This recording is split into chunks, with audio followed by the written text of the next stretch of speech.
पहली बात तो ये बताइएगा कि अमेरिका ने क्या जरूरत महसूस की to take India out of South Asia and to get into Middle East. एक तो ये बड़ा इंपॉर्टेंट क्वेश्चन है कि क्या इन्होंने मिडिल ईस्ट में उधर इंडिया को जो है वो लेके जा रहे हैं इंडो पैसिफिक में, कहा नीचे तक तो ऑस्ट्रेलिया और उधर सारा और उधर अफ्रीका तक।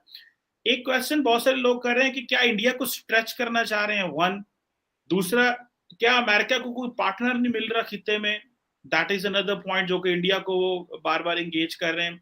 एंड थर्ड, आप क्या समझते हैं इंडिया जो है वो इस I2U2 समिट में what role it can play, how much important is India?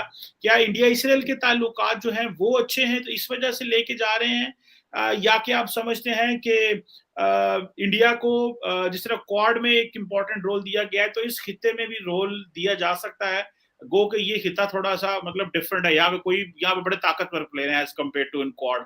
Quad में उसे एड कम्पेयर टू इंडो पैसिफिक वहां तो गिने चुने हैं। तो ये आप I2U2 को कैसे समझते हैं? ये हाउ मच क्यों अमेरिका को जरूरत पड़ी कि इंडिया को साउथ एशिया हमारे पास आप अच्छे वाले रहते हैं, आप किधर मिडिल ईस्ट जा रहे हैं मेरे साथ? जी जी।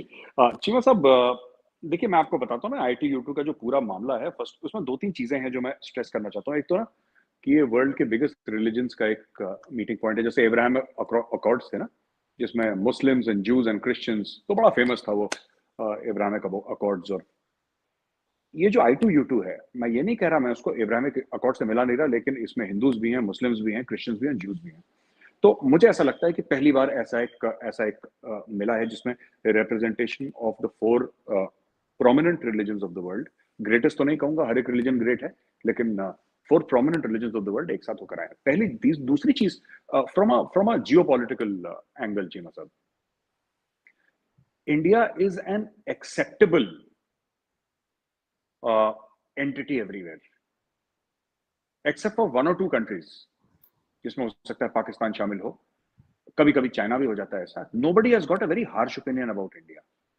हमारी फॉरेन पॉलिसी ऐसे, आप चीमा साहब पता नहीं पाकिस्तान में मिलता नहीं मिलता, च्यवनप्राश जानते हैं आप क्या होता? नहीं, इट्स आयुर्वेदिक चीज होती है। It's something which is natural, which is organic.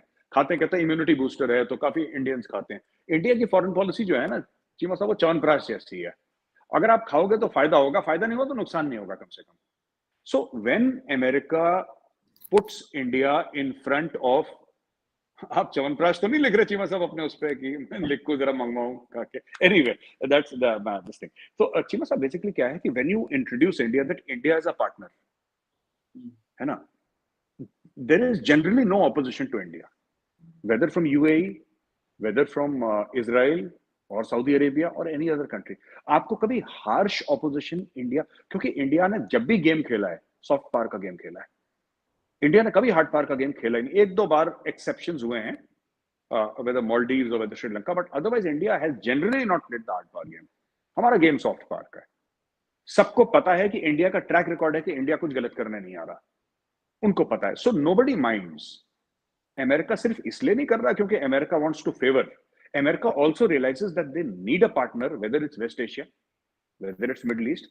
America needs a partner, and one partner Cheema sahab जिसको कोई ऑब्जेक्ट नहीं करेगा। ठीक है, वो हर एक ग्रुप में, आपके मेरे ग्रुप में कोई एक बंदा होता है ना जो सभी का दोस्त होता है। एक होता है ना जिसकी किसी से रंजिश नहीं है, वो सभी का दोस्त होता है, सभी का यार है, सभी के साथ चल फिर रहा है, सभी के साथ उसके अच्छे रिले। वो India is that kind of this thing. तो this is, it is an acceptable partner to the Saudis, it is an acceptable partner even to Iran, it is an acceptable partner to Israel, it's an acceptable partner to the US, and in many situations it is an acceptable partner even to the Chinese, in many situations, not all। China के साथ हमारे अलग इख्तलाफात हैं, लड़ाई झगड़े अलग हैं, लेकिन ट्रेड भी है उनके साथ। तो I think this is one of the reasons also. They have seen that, इन्होंने, अमेरिकन ने ये देखा चीमा साहब कि इंडिया की एक एपेटाइट है फॉर प्रोजेक्शन। इन्होंने एपेटाइट जज कर ली। एक जमाने में इंडियंस वेरी दिस थिंग, कि नहीं यार आराम आराम से खेले, जैसे लाइक राहुल द्रविड़ खेलता ना क्रिकेट, सोच सोच के, करेक्ट टेक्निक के साथ। अब थोड़ा सा इंडिया अग्रेसिव होकर सामने आया है, and obviously America cannot do it alone Cheema sahab, America cannot do it alone.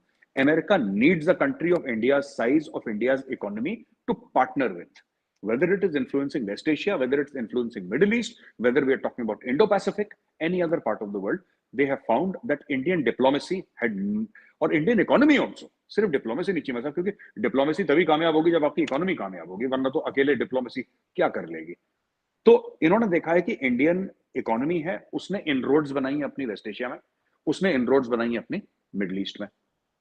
Indian man power वहां पे जाता है, जो गड्ढा खोदता है, टैक्सी चलाता है, एयरपोर्ट पे झाड़ू लगाता है, उस कंपनी का जो सीईओ है सारे इंडियन है वहां पे भी। It's not just in silicon valley, it's also in the middle east, it's also in the gulf countries. तो उनको पता है कि इंडिया का एक्सेस है, सिर्फ नीचे लेवल पे नहीं, ऊंचे लेवल पे भी। बड़ी बड़ी कंपनियों के, बड़ी बड़ी कंसल्टेंसीज के सीईओ बैठे हैं, दुबई में बैठे हैं, दे आर इंडियंस।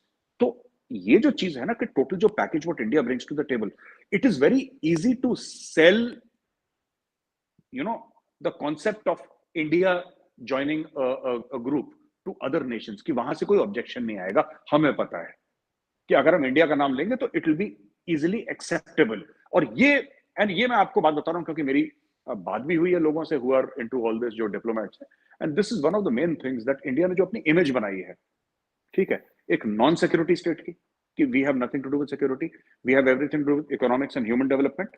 और ठीक है, हमारे मुल्क में गरीबी है, लेकिन हम कोशिश कर रहे हैं, जैसे इंडिया ने करा कि वैक्सीनेशन भेज दिया, दवाइयां भेज दी, अनाज भेज दिया, यू नो, अपने जो खाने वाने की चीजें भेज दी। तो all these things, it has become an acceptable partner to the rest of the world. तो जब भी अमेरिकन कहते हैं, अब इसराइल से तो कोई क्लोज नहीं है, हम भी इतने अमेरिका के क्लोज नहीं जितना इसराइल है, राइट?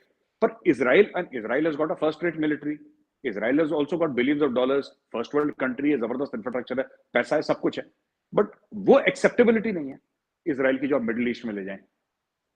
वो इसराइल की हर जगह एक्सेप्टेबिलिटी किस मुल्क की? इंडिया की है। ये गेम है जो इंडिया बहुत अच्छी तरीके से खेलता है।